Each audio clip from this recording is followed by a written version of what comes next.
Secunderabad zonal commissioner ఏదైతే Secunderabad court పక్కన zonal commissioner office ఉంటే ఆ డివిజన్ మోండా మార్కెట్ డివిజన్ తీసుకుపోయి మల్కాజిగిరికి పోమంటారు.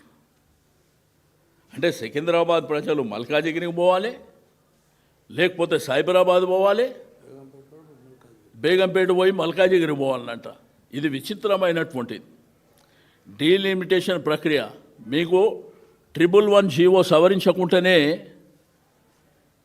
అక్కడ కూడా దీన్ని సైబరాబాద్లోకి తీసుకుపోయి ఆ కార్యక్రమం చేస్తారు. అసలు ప్రభుత్వాన్ని నడిపిస్తురా, సర్కస్ కంపెనీ నడిపిస్తురా అర్థం కానటువంటి పరిస్థితి ఉన్నది. ప్రజాప్రతినిధులకు తెలియదు, కార్పొరేటర్లకు తెలియదు, వాళ్ళ మేయర్ గారు డిప్యూటీ మేయర్ గారికే ఇది ఎట్లా చేసిర్రు, ఏం ప్రక్రియ, ఏ పద్ధతిలో జరిగింది అనేటువంటిది ఎక్కడ కూడా జరగకుండా దీన్ని ఇక్కడ వదిలిపెట్టే సమస్య లేదు. కోర్టుకు కూడా పోతున్నాం మేము. చట్టపరంగా న్యాయపరంగా కూడా పోరాటం చేస్తాం. మీరు ఉన్న చరిత్రలో మార్చేసి మీ ఇష్టానుసారం చేసుకోనికే ఇదేం రాచరిక పాలన కాదు. ప్రజాస్వామ్యంలో మనం ఉన్నాం.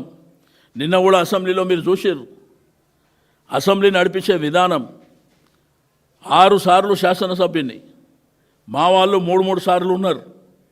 చాలామంది ముఖ్యమంత్రులని స్పీకర్లను చూసినాం.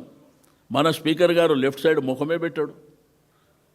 స్పీకర్ గారు ఏ రాజకీయ పార్టీకి సంబంధించిన వ్యక్తి ఉండడు. ఆయనకు ఆ పదవి వచ్చిన తర్వాత అందరినీ చూసే బాధ్యత ఆయనదే. నిన్న మేము సభ నుంచి బహిష్కరించడానికి కారణం మీరు చూసిండ్రు. ఒకటి, అక్కడ జరిగినటువంటి మూసీ రివర్ మీద జరుగుతున్న క్వశ్చన్లో అందరు అభిప్రాయాలు చెప్పారు. మా ఉపనాయకులు హరీష్ రావు గారు కూడా ఆయన కొన్ని ప్రశ్నలు లేవనెత్తాడు. ముఖ్యమంత్రి గారు అక్కడ లెజిస్లేచర్ అఫేర్ మినిస్టర్ గారు ఆన్సర్ చేస్తుంటే ఈయన ఇంటర్వ్యూన్ అయ్యి 1:20 నిమిషాలు ఇష్టం ఉన్నట్టు మాట్లాడి, అంటే ఏందా స్పీకర్ గారికి టైం సెన్స్ తెలియదా? అంటే ఎవరు ఎంతసేపు మాట్లాడాలను? ముఖ్యమంత్రి అయినంత మాత్రాన స్పీకర్ గారు మధ్యలో మాట్లాడు. స్పీకర్ గారు మాకు అవకాశం ఇస్తారు, ఆయననే మాట్లాడుతుంటాడు. కాబట్టి వారి నిరసన కింద మేము నిన్న బైకాట్ చేసినాం. మళ్ళీ బయటకు వచ్చినాక నిన్న టీవీలలో చూస్తే మేము పారిపోయినామని. అరే పారిపోయేది మీరు. అసెంబ్లీ నెల రోజులు పెట్టమంటే 3-4 రోజులు పెట్టుకొని పారిపోతుంది మీరు. పీపీటీకి అవకాశం ఏమంటే ఇయ్యమంటుంది మీరు. కాబట్టి శాసనసభ అనేది అందరిది. అక్కడ ఉన్న ప్రతి మెంబర్ కూడా హక్కుదారుడు. అవకాశాలు అనేది అందరికీ ఇవ్వాలి. ముఖ్యమంత్రిని విమర్శిస్తే నేను మైక్ ఇయ్యానంటాడు ఆయన. కనీసం రూల్స్ బుక్ చదవండి. ముఖ్యమంత్రి గారిని అంటే విమర్శిస్తే డబ్బా కొట్టాలనా, భజన చేయాలనా నీకు మీ ముఖ్యమంత్రికి? ప్రతిపక్షాల పాత్ర ఏంది? ప్రజా సమస్యల్ని అసెంబ్లీలో మా గల్లమెత్తడం, ప్రభుత్వాన్ని ఆకర్షించడం, తద్వారా పనులు జరగాలనేది ఏదా ప్రతిపక్ష పార్టీలది. అట్లా కాకుండా ఈయన డబ్బా కొట్టమంటాడు. అరే స్పీకర్ గారు చెప్పే మాటన మీరు ఆన్ రికార్డు చెప్తుండే ఆయన ఏమని, ముఖ్యమంత్రిని విమర్శిస్తే నేను మైక్ ఇయ్యనంటాడు.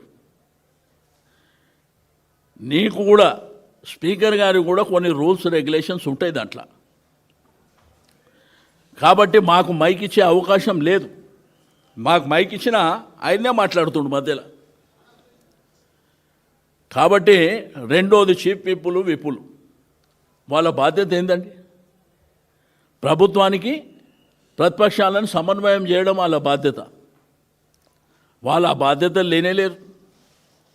ఎప్పుడు మమ్మల్ని విమర్శించాలి, ఎప్పుడు మమ్మల్ని తిట్టాలి, ఈ కార్యక్రమాలు పెట్టుకుంటారు. ముఖ్యమంత్రి గారు అంత భూత పురాణం మాట్లాడితే శ్రీధర్ బాబు గారికి అనిపిస్తలేదు. ఆయన నేను లేచి అడిగితే ఏమంటాడంటే మీ పేరు పెట్టి చెప్పిండా అని మాట్లాడుతుండ ఆయన. ఆయన ఓపెన్గా మా దిక్కు చూపిస్తూ మాట్లాడిండు.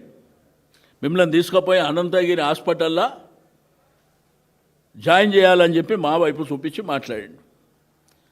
ఆయన లెజిస్లేచర్ అఫేర్ మినిస్టర్ గారు మీ పేరు చెప్పలేదు కదా అని చెప్పి ఆయన తెలివిగా మాట్లాడతాం. కాబట్టి మాకు మా ఎమ్మెల్యేలకు వచ్చేటువంటి గౌరవం దక్కే వరకు మేము ఆ శాసనసభకి ఎందుకు పోవాలండి? దేనికోసం